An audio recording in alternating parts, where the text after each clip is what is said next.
પણ હું હતો જુનાગઢ, એને તારીખ નક્કી કરીને 9 આપી હતી, પણ મારે કોઈ પણ સંજોગે હવા એવી પરિસ્થિતિ જતી નહીં.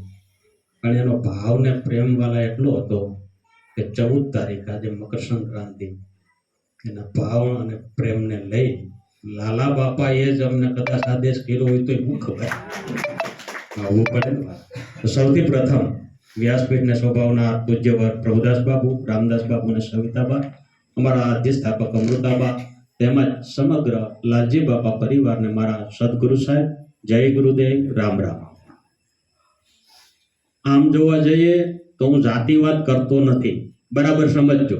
ઘણી જગ્યાએ હું કહું છું, પણ ત્યારે સમજ ફેરને કારણે ઘણા એમ કહે છે કે વિજય બાબુ તમે જાતિવાદની કેમ વાત કરો છો? પણ સમજમાં ક્યાંક ગલતી થતી હોય. હમણાં પ્રભુ બાપુએ કીધું હતું કે સંતમાં કોઈ જાતિ ના હોય.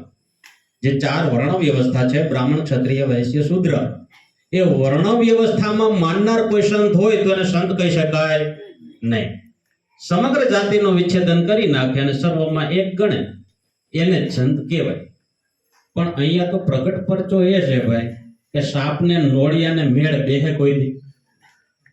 બરાબર સમજજો મારો ઈશારો. સાપને નોળિયાને મેળ બેસે, એની સાથે પ્રેમ થાય. તમે બધા આમ કરો છો ને, પણ હા પાડી છે. સાપને નોળિયાને બરોબર સમજો મારો ઈશારો જે હું કહું છું. સાપને નોળિયાને મેળ બેસે. સાહેબ સાપ નોળિયાને જોઈને, નોળિયો સાપને જોઈને એટલે બાપે માર્યા વેર છે. એક બેજા યુદ્ધમાં સડી જાય તો એલા વાણિયા અને વણકરને સેટ થાય.